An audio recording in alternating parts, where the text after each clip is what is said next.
What is going on, people? So in this video, I'm going to be showing you some drills or some tools that you can use if you've had a bit of a flare up in back pain, or you're feeling particularly sort of stiff through the hips or the lower back. Okay, so this is going to be a series of movements and sort of drills that you can do to help relieve some of that pain and release some of that sort of tension, okay, which is a very, very common sort of problem that people have with training and day-to-day life is going to be back pain. So this is something I found with my online clients that really, really helps them with some quick and easy relief tools, okay? So the first thing we're going to go into is something I call a pelvic decompression, and we're going to use a foam roller for this. You can also use some rolled up towels, but basically we're going to just try and initially open up a bit of space through the pelvis and sort of where the spine meets the pelvis. There's joints there either side, so we're going to open up a bit of space there.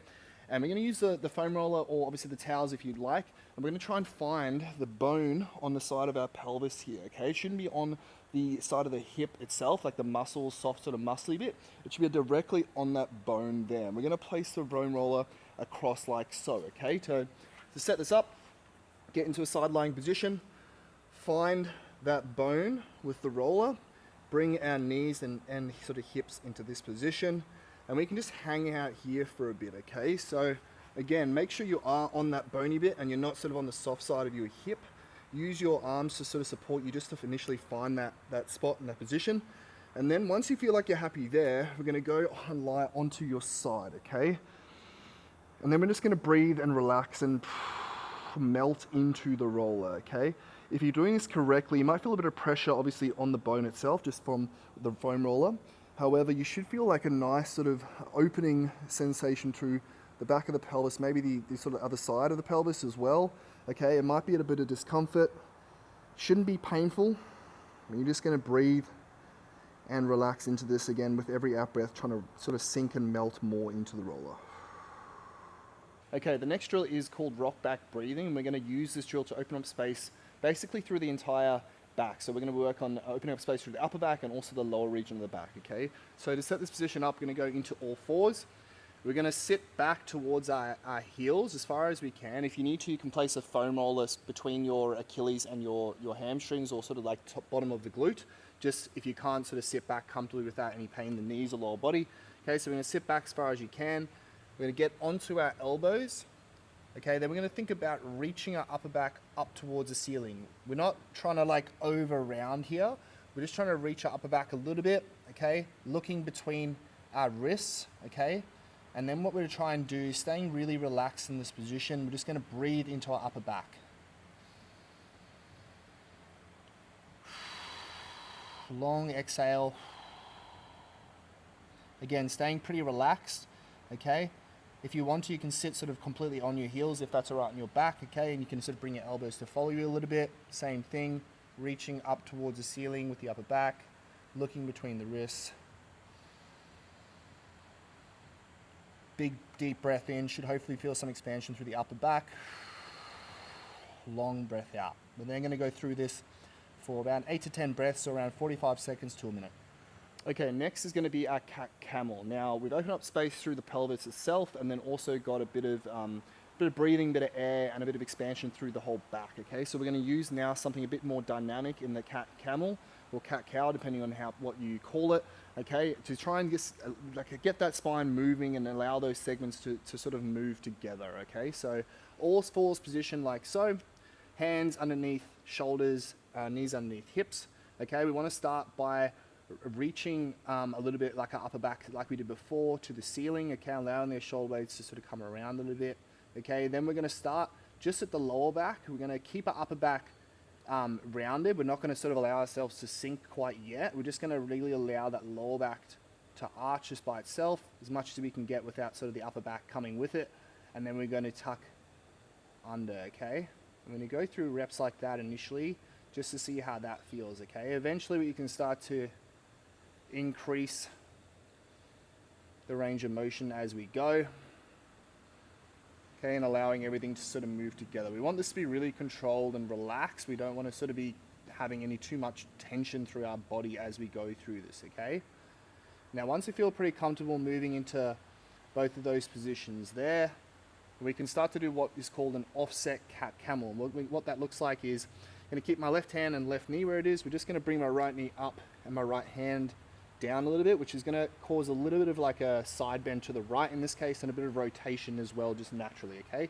Then we're going to go through that same sequence, okay? So arching, and then we're going to allow that sort of side bend to open. Okay, we're going to go through reps like so. Cool, before we switch knees and switch hands. Okay, now we've got the side bend to the left here and going through the same thing. Going through reps each direction as far as you can without sort of pain, and making sure you stay relaxed and in control.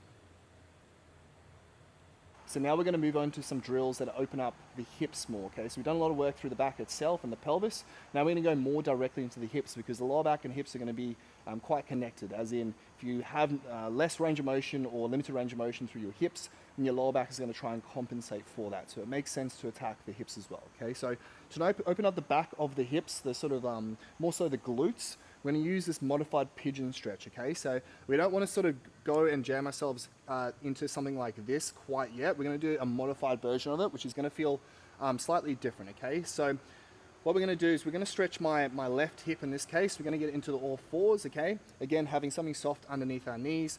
We're then going to straighten my right leg, and then pivoting only through the knee. We don't want to sort of move our body as we do this, so just pivoting through the knee. We're going to bring this foot slightly up, okay? And then what we're going to do is we're going to walk our left hand in this case to the side, walk our right foot to the side.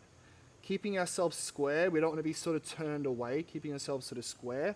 We allow ourselves to lean over to the left and slightly back, okay? And this should be really subtle, okay, now, because I feel a stretch through the backside of my left hip, okay? It's almost like a deep stretch. It's not the side of my hip, it's more at the back, okay? So giving you more of a back view here. We've done this, bring the hand out to the side, keeping ourselves square, sitting back a little bit. And again, I'm feeling the stretch sort of in this part of my hip, okay? And then I'm just gonna try and relax, feeling a mild to a moderate, nothing above a moderate stretch, and holding that position, okay? If you need to, you can sort of sink a little bit deeper, but don't think that more intensity is better. We want it to be mild to moderate. Next, we're going to move on to our hip flexors, or the front of our hips, okay? And this particular stretch is one of the stretches I see most butchered, okay? Which means basically a lot of people sort of do this completely wrong, or they try and smash too much intensity through it, which actually makes the stretch have the inverse effect, okay? So with stretching, we're looking for a mild to moderate sort of sensation. Okay, we're going to get into this half kneeling position. I'm using some blocks here just to elevate me a little bit. It just makes it a little bit more comfortable to get into, and I recommend you doing the same with some folded towels. And then just having something you can sort of stabilize yourself on is going to help you relax a bit more, okay?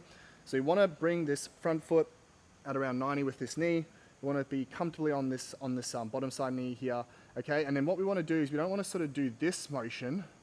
We want to think about tucking our pelvis under a little bit and gently squeezing this glute, and then keeping that slight squeeze. We're going to lean forward. And already for me, I feel a stretch through the front of my hip here.